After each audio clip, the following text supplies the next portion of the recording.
And joining us this morning is Kabataan Party List Representative Rene Co, one of the spokespersons of the House Prosecution Panel in the impeachment trial of Vice President Sara Duterte. Congresswoman Rene, good morning and welcome to Morning Matters. Good morning, Pauline, and thank you very much for having us here today. All right, well, Congresswoman, you will now be part of the historic impeachment trial of Vice President Sara Duterte.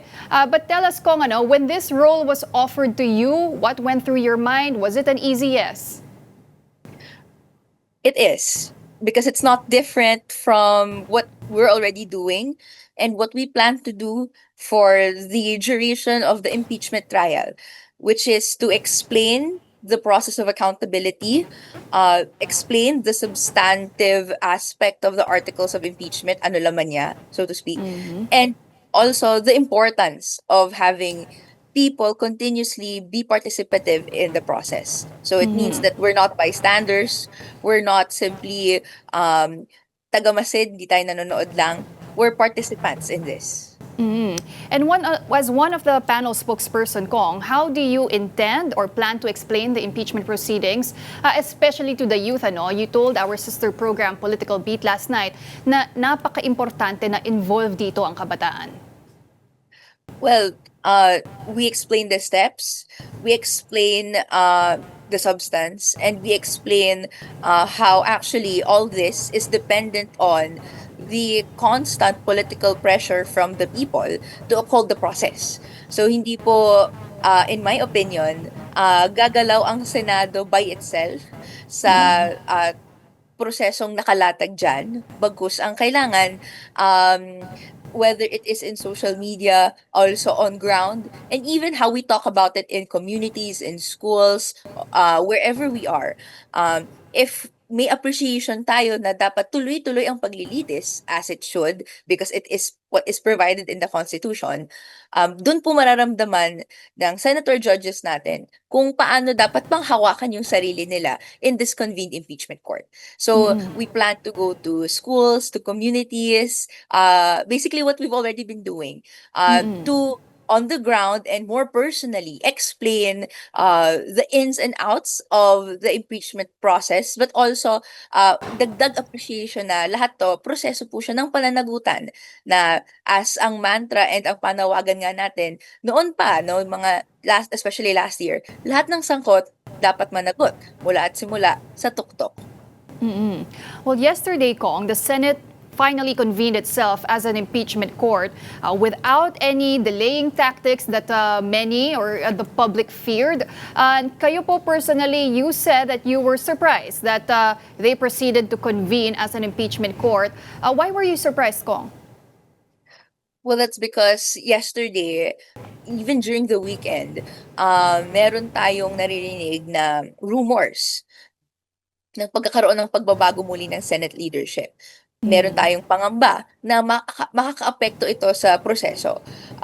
Sa punot dulo naman po ay nag-convene ang impeachment court and inaasahan natin na kung anumang pagbabago or even gulo sa Senate leadership, hindi po nito maaapektuhan or hindi dapat nito maaapektuhan yung proseso ng pananagutan.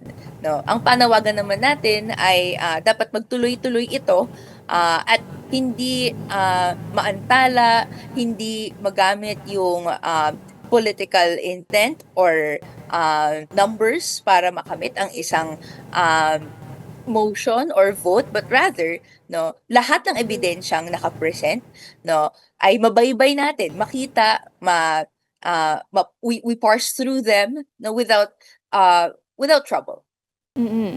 Pero Kong, now that the Senate has formally convened as an impeachment court, are you more confident now that the trial will proceed more smoothly or may mga pangamba pa rin po kayo na posibleng magkaroon ng delaying tactics dito?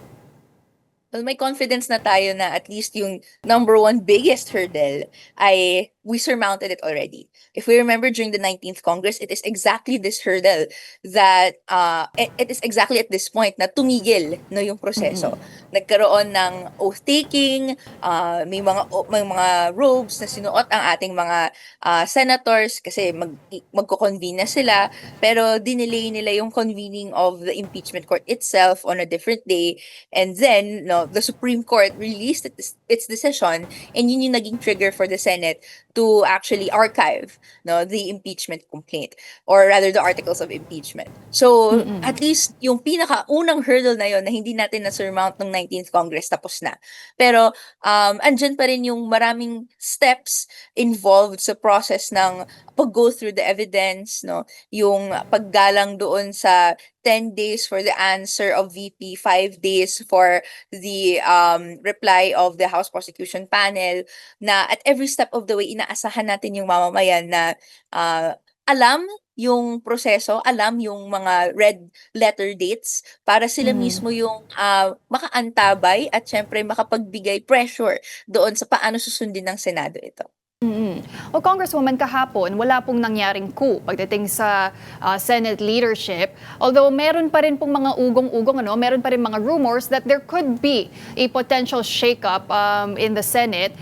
Could that affect the impeachment trial itself kung sakasakali pong magkaroon ng bagong mayorya, bagong Senate President? So far, ngayon, medyo mahirap nating masabi dahil nakita natin sa nagdaan no na may na-constitute naman na as necessary na presiding officer, and then inaasahan natin yung tuloy-tuloy na gawain nila ng mga senator judges sa impeachment trial.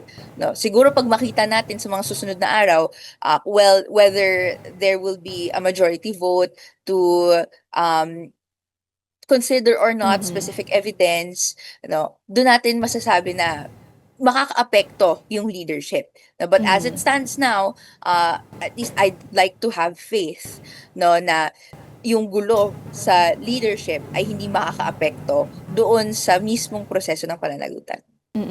And yesterday, Kong, one of the first steps of the impeachment court was to direct Vice President Sara Duterte to file an answer within a non-extendable period of 10 calendar days from receipt. And once the Vice President files her defense, ang House Prosecution Panel ay inaasahan na rin po na magsabit ng kanilang reply within 5 days. Kong Rene, help us siguro understand what exactly happens during this pre-trial stage. Ano po yung mga kailangan isumite ng parehong parties? Okay, so sa bahagi ng defense, which is yung legal team ng akusado, si VP Sara, in these 10 days, no, kailangan puspusin niya yung defense niya substantively or procedurally to the articles of impeachment. Nakita na natin sa mga nagdaang hearings ng House Committee on Justice that sa procedural lang sumasagot, tumutugon si VP Sara. And she's avoided talking about the substance of her answer, her defense, even in public. So this is her very last chance to discuss it, at kailangan pong nakalakip na yon sa answer. Afterwards, no, the reply, which is yung isasubmit ng House Prosecution Panel, will provide rebuttal arguments doon sa answers ni VP Sara. Siguro maasahan natin kung tuloy-tuloy na kung tuloy-tuloy yung pag-bank on sa procedural aspect, may sagot naman po dyan ang House Prosecution Panel. And after this 15-day period, in its maximum, no, pwede po kasi siyang umikli, depende sa kung mag-submit earlier yung parties. Magkakaroon po ng pre-trial. In a pre-trial, this is a session kung saan ilalahad lang sa floor, so to speak, lahat ng ebidensya ng both parties, and then no, mag-agree on common facts kung makakaya, no, sa makakaya. Afterwards, magpo-proceed na sa trial proper, kung saan may pagtatawag na, magpatawag na ng witnesses, pwede nang mag-direct, mag-cross-examine, no, ipapresent yung evidence, yung as we may see it or understand it in a normal regular court proceeding. So that whole process can take a month, more than a month. Yung palitan pa lang ng sagot, 15 days na yon. So inaasahan natin na kailangan mag-issue yung Senado ng calendar sa mga susunod na araw. All right, so Congresswoman, how exactly are the members of the House Prosecution Panel preparing for the trial itself? I know nagkaroon na po ng division of tasks, but how was that determined? Walk us through the process. Was it based po ba on the expertise of the panel members, or nag-volunteer po ba sila for specific articles of impeachment? Iba-iba po yung mga reasons. Meron po yung doon sa preference, pero meron din yung doon sa paano nila gamay yung issue. So, if maybe we notice that there would be specific members of the House Prosecution Panel active in particular parts of the discussion during the yung paglalatag ng complaint na yon versus others. But also, yung sinabi naman na on record ng House Prosecution Panel ay kung kahit sino man ang inassign nila dito sa pag-care of ng isang article of impeachment ay aral at kaya po nilang panindigan yon. So marami pong ginagawa right now na paghahanda para po yung what started as a citizen's complaint dahil hinaing po to ng mamamayan ay maitawid nila ng dire-diretso sa Senado and up to the accused VP Sara Duterte. So there's pag-aaral, nandiyan yung pag-aaral ng substance of the articles, yung evidence na voluminous, marami po talaga yan. So, kailangan nilang isa-isahin yan. And also, yung applicable rules and laws under the rules of court, which suppletorily apply, the rules of impeachment, and even, for example, the rules of evidence. So, lahat po yan pinaghahandaan, and sana nakasubaybay din yung mamamayan, nag-aaral kasabay natin, kung ano yung mga rules na to and paano syempre i-apply. Pero actually, Kong, in recent weeks, maraming mga kongresista ang tinanong on what they believe is the strongest article of impeachment. Now, some of them pointed to the grave threats. Others said it's the allegations on unexplained wealth, particularly dun sa SALN ni Vice President Sara Duterte. So given that, Kong, will the prosecution focus more heavily on specific articles of impeachment that are, let's say, more likely to secure a conviction, or will all articles be given equal weight? All articles will be given weight, because tama naman na lahat yan mabigat. Isa lang ang kailangan para magtawid ng conviction, dahil at the end of the day, may 5 grounds for impeachment, just one, and one act of one ground, sufficient na po yun. Ang kailangan lang ay i-prove siya. So sa atin, dahil marami yung na-identify natin na violations, mas magandang ibigay yung attention sa paglalatag kung ano sila. And we will let the senator judges convened as an impeachment court decide and appreciate yung evidence on hand to support that particular act and ground.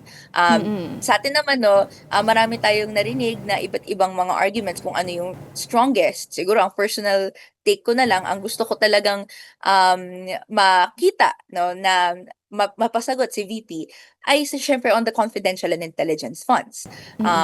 Ito po ay dahil galing talaga sa kaban ng bayan, yung pera na ito, na hanggang ngayon, it's been years, 2022 pa ito na-allocate at na-disperse sa kanya, pero hanggang ngayon ay hindi pa rin po nasasagot kung saan napunta. Right now, COA has issued decisions saying yung mali yung paggasta at kailangan pong ibalik ito. At kung ibalik ito, ang hope ng representation na ito ay pumunta talaga sa benepisyo at serbisyo na kailangan ng mamamayan. So yun po naman yung ine-expect natin sa mga magdadaang araw, sa coming months even, na nakaantabay lang tayo at also participative tayo. And Kong, how confident is the House Prosecution Panel in the evidence that it currently has to secure a conviction of Vice President Sara Duterte? Kasi nakita din po natin during the clarificatory hearings, medyo limited po yung kapangyarihan, yung powers ng Justice Committee to scrutinize evidence. But now that we've reached the trial stage of the impeachment process, ano po ba yung mga evidence na sa tingin nyo ay magiging crucial dito sa impeachment ni Vice President Sara Duterte that could actually even be opened, be subpoenaed, or kahit mga witnesses na pwede rin i-summon para mas strengthen yung case ng prosecution?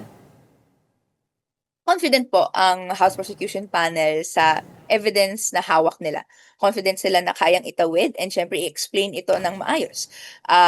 It's actually, we can see the strength of it in the House of Representatives. In the 19th Congress, there's only 215 votes to transmit the articles of impeachment to the Senate. Now there's 257.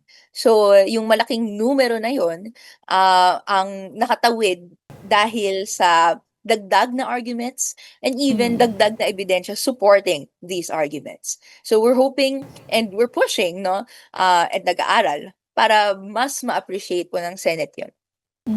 And hypothetically speaking, Congresswoman, what if VP Sara Duterte resigns midway through the impeachment trial? Ano po yung magiging implication niyan?